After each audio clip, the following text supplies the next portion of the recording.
జగన్ ప్రభుత్వం సృష్టించిన విధ్వంసం నుంచి ఏపీ అభివృద్ధి వైపు పరుగులు పెడుతుందన్నది మంత్రి నిమ్మల రామానాయుడు పేర్కొన్నారు.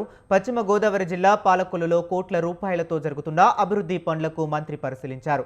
కైలాసవనం, ఎన్టీఆర్ కళాక్షేత్రం, ప్రభుత్వ ఆసుపత్రి నూతన భవనం, నరసాపురం ప్రధాన కాలువపై కాలిబాట వంతెన, టిట్కో గృహాల పనులను జాప్యం లేకుండా నిర్దేశించిన గడువులోగా పూర్తి చేయాలని అధికారులను, ఏజెన్సీలను ఆదేశించారు.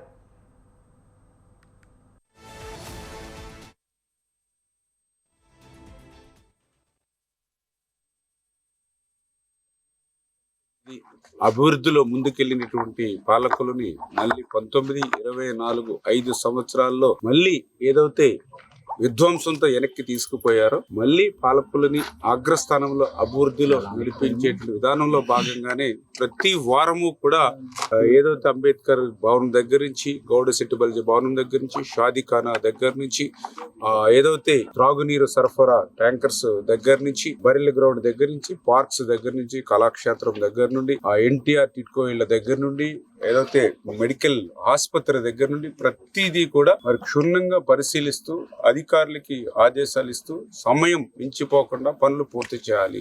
ఇప్పటికే మనకు ఆలస్యం కాకుండానే పనులు చేయాలి. అందులోకి ఉదాహరణ టిట్కో ఇల్లు. ఎందుకంటే మీ అందరికీ తెలుసు, 5 సంవత్సరాల్లో ఒక అర్బస్తా సిమెంట్ వేయలేదు, ₹1 ఖర్చు పెట్టలేదు. దానితో ఆ టిట్కో ఇళ్ళన్నీ కూడా మళ్ళీ బూజులు పట్టి, చెదలు పట్టి, మళ్ళీ విధ్వంసం అయినటువంటి స్థితిలో మళ్ళీ దాన్ని బాగు చేస్తూ ఉంది. ఆ బాగు చేసేటువంటి క్రమంలో కూడా కనీసం ముందు ఈ జూన్ నెలలో మరి ఏదైతే ఒక 50% వల్ల మరి క్లియర్ చేసి ఇస్తామని చెప్పారు. ఆ ఎల్ఎన్టీ ఎవరైతే ఉన్నారో ఉన్నతాధికారులు, ఆ రీజనల్ మేనేజర్ ఎవరైతే ఉన్నారో ఆయన కూడా పాలకులు రమ్మని చెప్పడం జరిగింది.